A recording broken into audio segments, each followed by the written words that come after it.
You look lost. Victoria Okafor turned slowly. The woman beside her at the drinks table was the kind of polish that took decades to achieve. Silver jewelry, structured gown, the particular stillness of someone who had been deciding what belonged in rooms like this for 30 years. She was smiling. The smile did not reach anything behind it. "I'm fine," Victoria said simply. She picked up her glass. "These events have a very particular guest profile," the woman continued. Her voice was low and conversational, designed to sound like concern. "I'm sure whoever invited you meant well, but perhaps didn't consider how you might stand out." Victoria set the glass back down, turned to face her fully. "I came with Alessio Rossi," she said. "Would you like me to get him?" Signora Bianchi smiled, wider, stepped closer. The room around them continued its noise, but in their immediate orbit, something had contracted. "I know exactly who you are," she said quietly. "And I know exactly what you are to him. I'm telling you, as someone who has known this family since before you were a thought, that you will not last here. Women like you are temporary." Victoria held her gaze. "Women, like me, outsiders," Signora Bianchi said, dressed up. Victoria looked at her for a long moment. Then she smiled, not warmly. The smile of someone who has just understood exactly what they are dealing with. "You've been standing here for 5 minutes," Victoria said, "trying to make me feel like I don't belong. And I haven't moved an inch." She tilted her head slightly. "Does that tell you something?" Signora Bianchi's eyes narrowed. "You have no idea who I am." "No," Victoria said simply. "And you have no idea who I am either. The difference is, I'm not the one who came looking." She picked up her glass and turned away, dismissing her completely in front of everyone nearby. That was the line Signora Bianchi could not absorb being dismissed by her. "In this room, you should learn how these rooms work before embarrassing yourself in one," Signora Bianchi said, quietly. Her hand came up. Open hand, deliberate. The crack of it cut through the nearest conversations like a blade. The room froze. Victoria stood very still. She touched her cheek with 2 fingers, looked at her hand, then looked back at Signora Bianchi, with the full, unhurried attention of someone who has made a decision and slapped her back. Same energy, same precision, completely controlled. Nobody in that room had ever seen anyone hit Signora Bianchi before. Signora Bianchi stumbled. Her hand flew to her face. A woman nearby gasped. Someone's drink went down on a table too hard. And from across the gallop floor, Alessio, who had caught the last few seconds of the incident, set his glass down and started moving through the crowd. "Stay with me, because what comes out after that slap is going to change everything in that room. Like the video, subscribe, and don't go anywhere. You don't want to miss this." 3 weeks before that, Victoria had been sitting on Amara's sofa with her coat still on. She hadn't planned to come. She had gotten out of Alessio's car outside her building, gone upstairs, stood in her kitchen for 4 minutes, and then picked up her bag and walked 3 streets to Amara's. Some things needed to be said out loud to become real. Amara opened the door, took one look at Victoria, and put the kettle on without asking questions. Victoria told her everything. Dinner with the Rossi family, Signora Rossi taking her hands, Marco hugging her twice at the door, Sophia's apology, and Signora Rossi quietly telling her to keep him. Amara stared at her across the coffee table. "His mother told you to keep him?" "Yes." "And what did you say?" "Nothing." Amara blinked. "Victoria Okafor." Victoria almost smiled. She understood. Obviously, she understood. The woman raised an Italian Mafia boss. She can read a rune. Amara shook her head.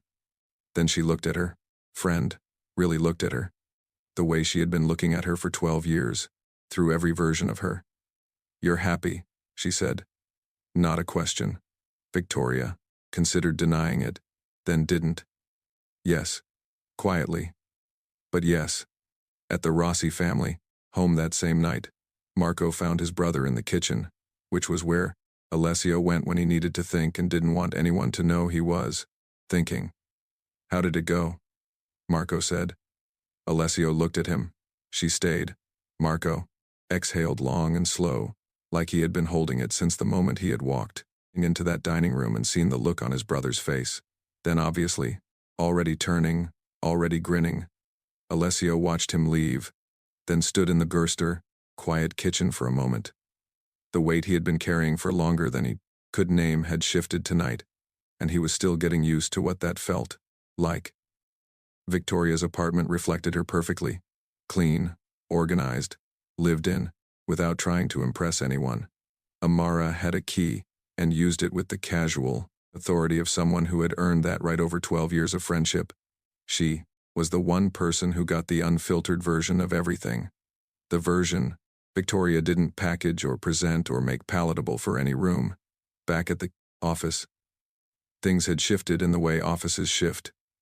When something in the press, social architecture has changed, but nobody has announced it.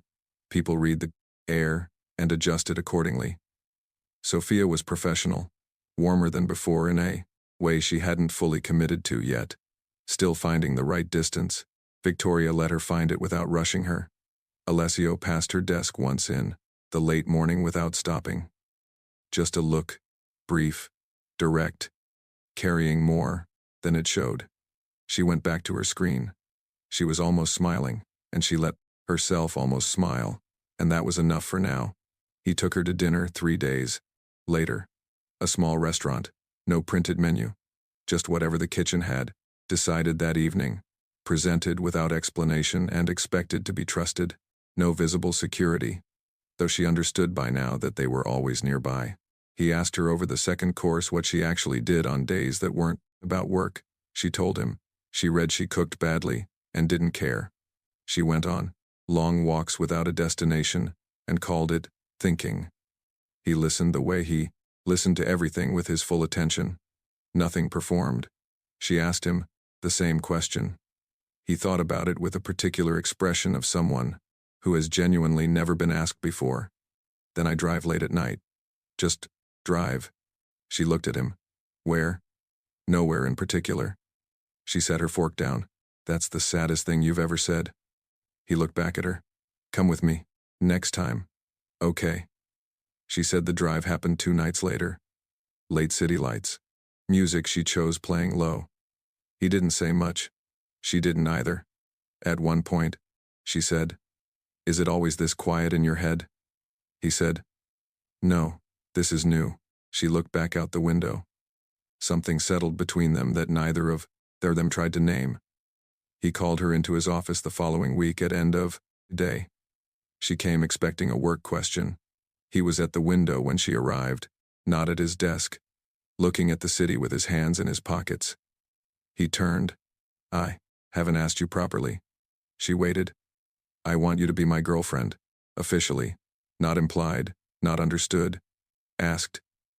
He looked at her directly. "So, I'm asking." She looked at him for a moment.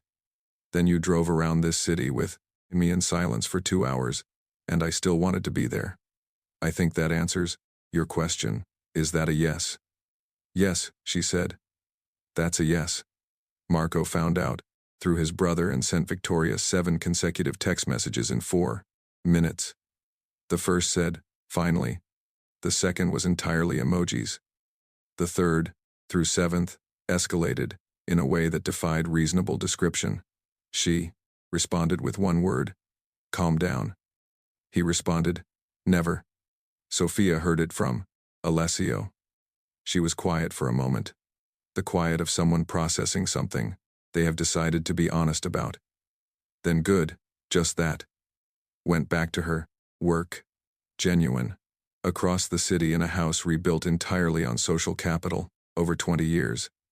Signora Bianchi was on the phone. She had already heard a woman at his firm introduced to the family publicly acknowledged. Signora Bianchi didn't scream about it. She started building.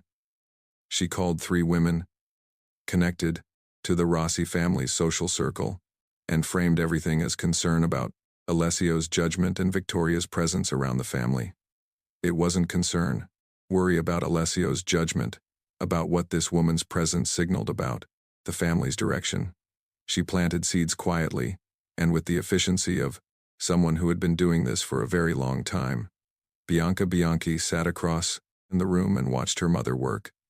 She was not the woman who had walked into Birtume, an office floor weeks ago. That woman had been operating on emotion and the refusal to accept something simply true. She had driven away from the Rossi family home that night and sat in her car for a long time and understood for the first time that the choice had been made and was not reversible. But her mother was already moving, and Bianca still had enough pride left to want something back from this, not Alessio. Something that felt like agency. She told her mother she would handle the social side. Her mother nodded once. Alessio told Victoria about the gala a week before it. He told her exactly what it was and who would be there and what it meant that he was bringing her. He didn't soften any of it. Some people will not respond well, he said. She looked at him. I've been handling rooms that didn't want me since I was 22. I'll be fine. He held her gaze. I know you will. I just wanted you to know. I see it. She held his gaze back. I know you do. He told her she could bring Amara. She called Amara before she had even left the building. The gala black tie crystal and candlelight, the particular energy of a room full of people who understood that being there was itself a statement. Victoria arrived with Alessio, and Amara walked beside her in a dress she had bought specifically for this evening, and described to Victoria as armor. The room read them the moment they entered. Looks, recalibrations, the quiet machinery of social assessment running at full speed. Alessio moved through it with the ease of a man who owned it, introducing Victoria to guests with the calm certainty of someone who has made a decision and is simply informing the world of it. She held every conversation with the ease of someone who had been in professional rooms her whole life, just different ones. Amara stayed close, reading the room with the sharp attention of someone who had come prepared to witness. Sophia was there, slightly protective, without acknowledging it. Marco found Victoria immediately and told her she looked incredible, and that Amara was also welcome in the Rossi family's affection, which made Amara laugh and tell him he was her favorite. Early in the 40s, lessons of her one-do evening, an older guest quietly asked Alessio if he and Bianca were still together. No, Alessio said simply. That ended months ago. The man nodded once and moved on. Across the gala, Bianca had heard none of it, but she didn't need to. She was positioned, watching, waiting for her part of the plan to begin. Then Alessio was pulled into an obligatory conversation across the room. Victoria was near the drinks table. Amara had stepped away briefly. Signora, Bianchi moved. Everything that had opened this story happened now in full. The approach, the loaded comments, the exchange, the dismissal, the slap. Victoria's slap back. The room frozen. Signora Bianchi stumbling. Every face turned. Alessio arrived. He looked at Signora Bianchi's face, looked at Victoria's cheek. The temperature of his expression dropped in a way that had nothing to do with volume. You will leave, he said. Now, and you will not return to any Rossi family event ever? Signora Bianchi started to speak. The history between our families is not a conversation we are having here. He held her gaze with the complete authority of a man who has ended conversations with people far more dangerous than this. Now she left. The room exhaled in stages. He turned to Victoria. His hand came up and touched her cheek gently, the first time he had touched her face. The tenderness of it in that room after what had just happened, its own kind of statement to everyone watching. Are you all right? I'm fine, she said. Nobody touches you in my presence. Nobody. I know, she said. But I handled it. I know you did. Something in his expression that was more than the words. That's not the point. Amara, who had returned in time to witness the last of it, stood slightly behind Victoria and said nothing. Bianca had watched the plan collapse publicly and completely. She left the gala without speaking to anyone, and drove home and sat in her apartment and thought. She was not done. She was simply recalibrating. Signora Bianchi arrived home still wearing the expression she had carried out of the gala, controlled, upright, composed. The moment the doors closed behind her, the composure cracked. "She hit me," she said quietly. Bianca looked up. Signora Bianchi laughed once, sharp, disbelieving. In front of that room, Paolo Bianchi, who had been silent until now, looked between them. "Can we let that happen?" "He threw me out," Signora Bianchi said. Silence settled over the room. Bianca looked down at her hands, ashamed now, in a way she had not been before. But Paolo sat back slowly, anger hardening across his face into something colder. 3 days after, the Gala, Bianca moved differently. She contacted 2 of Alessio's senior business associates privately, men she had known through the social circuit for years, men whose opinions carried weight inside Rossi Capital. She planted a suggestion carefully and precisely that Victoria's presence at the firm was a conflict of interest, that her relationship with Alessio compromised the integrity of the firm's decisions, that people were beginning to talk. She framed it as concern. It was not concern. It got back to Alessio within 48 hours. He called Victoria into his office, told her what was being said. She looked at him steadily. "Do you believe to it?" "No," he said. "But I need you to know it's being said. Then deal with the person saying it," she said. He looked at her. "I am." He called Bianca that evening. The conversation was short. He told her that whatever she was doing, stop now. That if she approached his associates again, he would respond the way his world responded to threats. Not a raised voice, just a fact delivered, clearly by a man who had never needed volume to make a point. Bianca was silent, on the phone for a long moment. "Then I understand." She hung up, but something in her face after the call was different. Not defeat, the beginning of something she hadn't arrived at yet. After dealing with Bianca, he went to his mother. She was already awake when he arrived, already sitting, already holding the particular stillness of a woman who has been sitting with something difficult for a very long time, and has finally accepted that she cannot sit with it any longer. He asked her about Signora Bianchi, about the history he had sensed for years without being given the shape of it. Signora Rossi was quiet for a long time. Then she told him 20 years ago his father had dismantled a business partner, not violently but completely. A man who had trusted him entirely. That man was Signora Bianchi's late husband. The Rossi family's early rise had come, partly at the Bianchi family's expense. His father had never acknowledged it. Signora Rossi had known and carried it because by the time Alessio was old enough to understand, his father was already gone and she hadn't wanted to add a dead man's sins to a living son's weight. Signora Bianchi had known for years. Signora Rossi admitted she kept it from Alessio because he was already carrying enough outside the house. Something moved in the garden. Then it doesn't change anything. Whatever he did, that's not Victoria's burden. And it's not yours anymore. Signora Rossi said. Signora Rossi looked at her son, then said she came to see me today before the gala. Alessio looked up. Victoria, she came to ask if I was all right. She didn't know about any of this. She just came. Pause.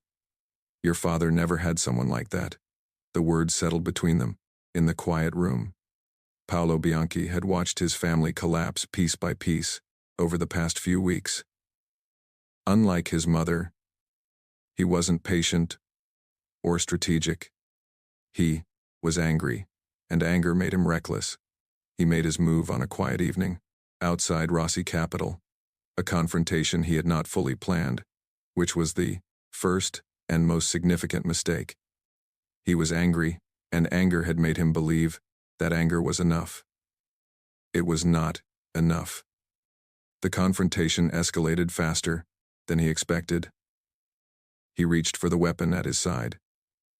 Alessio's security had been watching him since he appeared on the street and responded before his hand had completed its movement.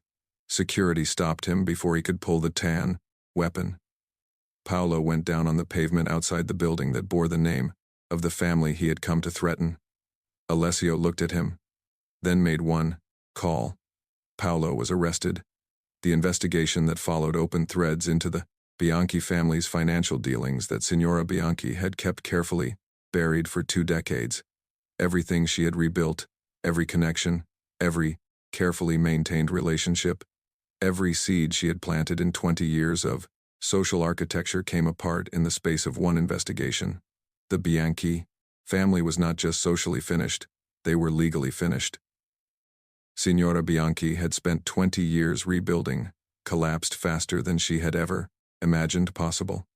3 days after her brother's arrest, Bianca found Victoria at the small coffee shop Victoria went to most mornings. She had asked Marco, who had told her because he understood, in the particular way of someone who had been watching the story from the beginning, that this conversation needed to happen. Bianca sat across from her without asking permission. Victoria looked at her, said nothing, waited. Bianca didn't apologize immediately. "My brother is in a hospital bed," she said. "My mother's name is in a legal document. Everything my family spent 20 years building is gone." She paused. "I need you to know. I didn't. I know he was going to do that." Victoria looked at her steadily. "I believe you." Bianca looked slightly surprised. Then she looked down at her hands. "I came back differently. I thought I was being smart. I thought if I was strategic enough, composed enough." She stopped, started again. "I kept telling myself I was protecting something, but I couldn't accept that he chose that it was final." "It was always final," Victoria said. Bianca nodded slowly like she was pressing something down that had been held up for a very long time. "I know that now." She looked at Victoria directly. The first time in this entire story that she had looked at her without agenda behind it. "You didn't take anything from me. He just chose. And I spent so long refusing to understand that until everything else was already gone." She stood. "I'm not asking for anything. I just needed to say it to your face." She left. Victoria watched her go, sat with her coffee for a moment. Then she picked up her phone and called Amara and said, "You are never going to believe what just happened." 2 weeks later, a business dinner, smaller, more intimate than the Gala round table, close quarters, the kind of setting where everything said carries further than it might at a larger event. One of the women Signora Bianchi had briefed was seated at the table. Mid-meal she made a comment pointed wrapped in the language of polite observation about Victoria's background and whether she was familiar with how things were typically done in certain circles. The table went quiet. Signora Rossi set her glass down. She spoke directly and without raising her voice. She said that Victoria had saved her son's life 2 years ago without knowing who he was or what he was worth and had asked for nothing in return, that she had sat at Signora Rossi's table and answered every question honestly and without performance, that she was the woman Alessio had chosen, and that anyone at this table who could not extend basic respect to her was not welcome in the Rossi family circle. She said it once. She did not repeat it. She looked at the woman until the woman looked away. The table was silent. Victoria looked at Signora Rossi across the table. Signora Rossi looked back at her. Not a smile exactly, something past smiling. The proposal happened at the family home on a Saturday evening. Alessio had told Victoria she could bring Amara, a small dinner, just the people who belonged there. Signora Rossi had cooked. Marco had set the table, with the enthusiasm of someone who knew something was coming and had been instructed not to ruin it. Sophia had arrived early and arranged flowers and told nobody she had done it. Victoria came with Amara. The table was warm and loud, the way it had become over these weeks. Natural. Like this had always been the configuration, like there was no version of these evenings that didn't include her. Amara and Marco had developed what could only be described as a friendship, built entirely on mutual appreciation of the dramatic, which Signora Rossi observed with patient amusement from the head of the table. After the meal, everyone moved to the sitting room. Victoria was on the sofa beside Alessio. Amara was across from them. Marco was on the floor. Sofia was in the chair by the window. Signora Rossi was in her usual seat, with her hands folded in her lap and an expression of someone who knows exactly what is about to happen and has been waiting for it. Alessio reached into his jacket. Marco saw it first. When completely still. The stillness of someone who has been vibrating at a constant frequency and has suddenly stopped. Amara, who had been mid-sentence about something entirely unrelated, stopped. Sofia looked at Alessio's face and understood. Signora Rossi's hands remained folded. Alessio looked at Victoria, said her name once. Just her name, the way you say someone's name when it is enough on its own. You picked up a stranger on a road in the rain and paid his bill and asked for nothing. You walked into my building and refused to be made small. You stayed when you could have walked away. You came to check on my mother before you knew what she was carrying. He paused. I don't want a future that doesn't have you in it. I want you here permanently. He opened the box. Amara made a sound. She immediately pressed both hands over. Marco stood up and then didn't know what to do standing, and sat back down. Sofia was crying and had made the decision not to acknowledge it. Signora Rossi sat with her hands folded and her eyes very bright, and her face carrying the particular expression of a woman who has been waiting for something to arrive and is watching it arrive. Victoria looked at the ring, looked at him, looked at the room. Amara with both hands over her mouth. Marco incapable of stillness. Sofia crying quietly. Signora Rossi watching with everything she had. She looked back at Alessio. Yes, she said. The room came alive all at once. Marco was immediately and irreversibly too loud. Amara was on her feet, wasn't crying. Signora Rossi stood and crossed to Victoria and held her face in both hands and said, Welcome home. Every syllable of it meant, every syllable of it earned. 2 months later, Victoria Okafor became Victoria Rossi in a ceremony that was small by the standards of what the Rossi name could have, produced and exactly right by every other standard that mattered. Signora Rossi cried properly this time and made no attempt to hide it. Marco gave a speech that was too long and completely perfect. At one point, he described the moment he had seen Victoria's face on his brother's phone and recognized her from a hospital lobby 2 years prior, and the room went very quiet before someone started crying. And then several people started crying.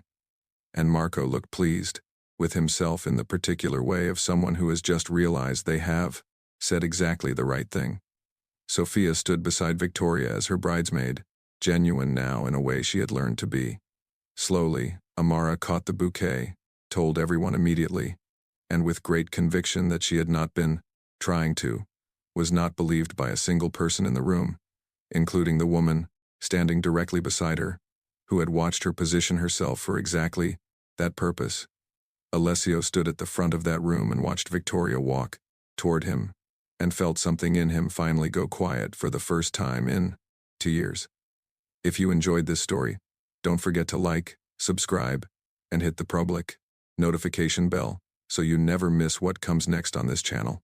Tell me in the comments what was the moment that got you. I read every single one of them. Thank you for watching.